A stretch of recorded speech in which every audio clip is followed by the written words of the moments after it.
Hi. It's one of those days today. I don't know where the time's gone.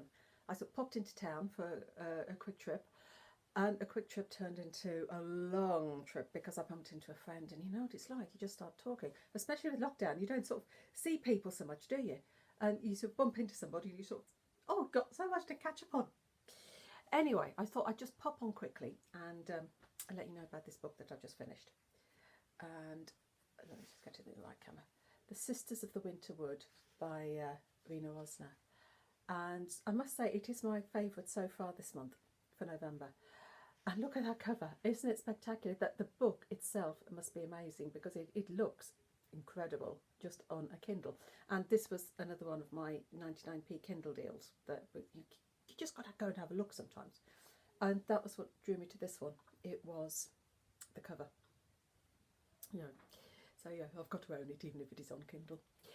It's historical fantasy and it draws on Jewish history and Russian folklore, and it is beautiful, absolutely beautiful. And let me just try and find, I just got to check what the blurb is for this because I can't remember what it said, to make sure when I tell you about the blurb I'm not giving any spoilers away, so just bear with me a second. Yeah, it's fantasy reality, and I don't know whether you know the story of or have read Christina Rossetti's poem Goblin Market. This was one of her inspirations, and if you know the story of Goblin Market, you can see how it all links in, because Goblin Market it's a story of two sisters about goblins who come to the market and tempt people to do things that they shouldn't. Hang on, I'm just typing this in. The sisters. I'm just seeing what the blurb says. Oh, I should have done this before, shouldn't I? Just bear with me. The sisters of the... My typing is not very quick. Here we are. So I don't want to give too much away in the blurb. I don't want to sort of give a spoiler away when I'm just talking to it. These slow sometimes, phones, aren't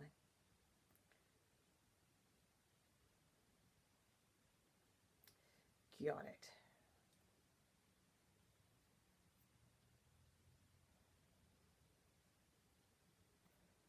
Let me scroll.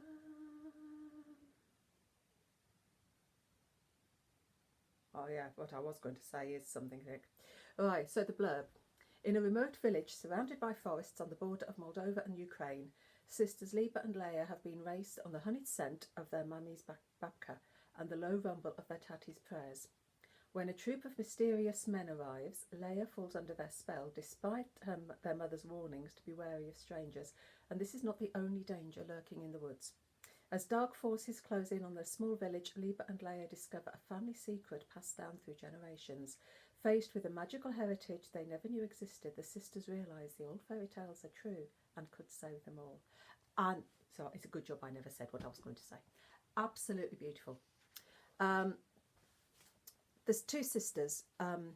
Liba is the elder sister. She's very thoughtful, she's very pragmatic, she's very deep thinking.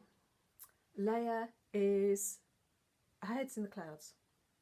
She's 15. She's just, you know, nothing serious to her. She's a dreamer.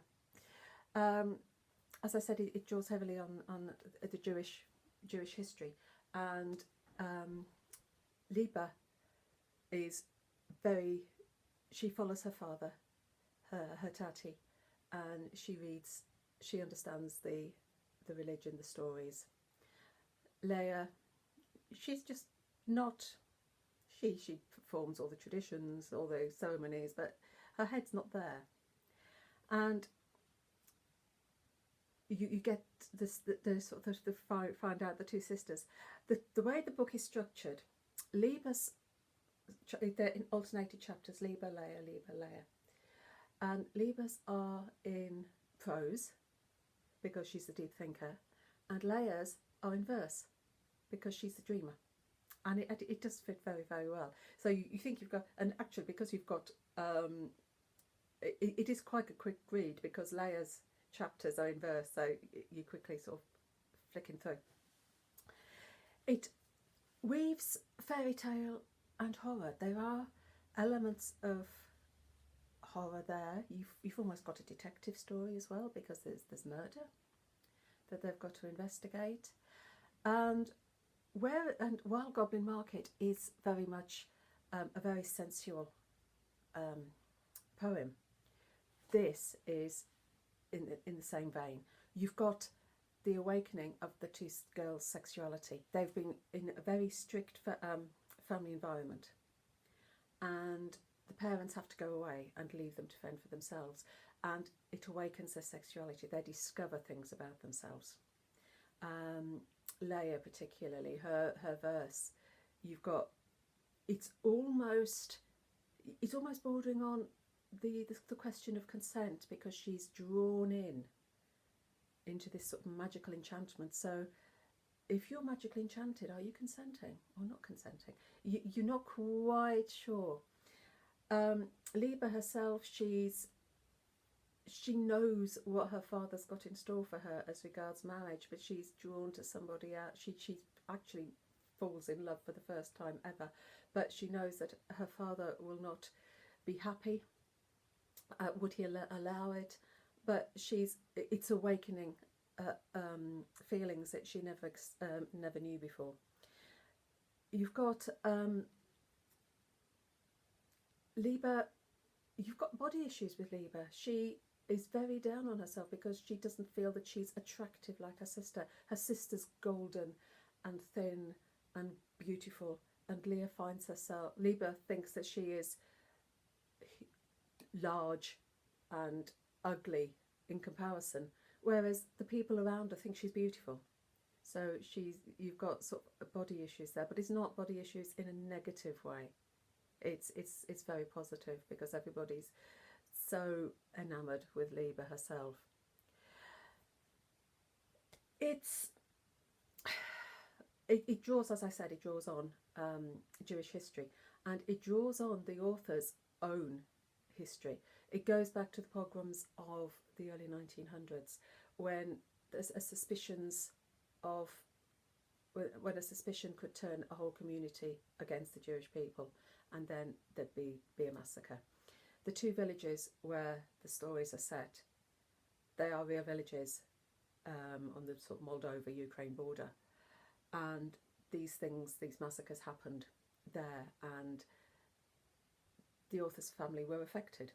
So it is drawing on history. You've got anti-Semitism there, sort of the feelings of the village change towards the Jews in the village. Because of the murders, I said it's also a murder mystery, the Jews fall under suspicion because of the murders. And so there's a pogrom in place to sort of try and drive them all out. It's a coming-of-age fairy tale. It's beautifully written.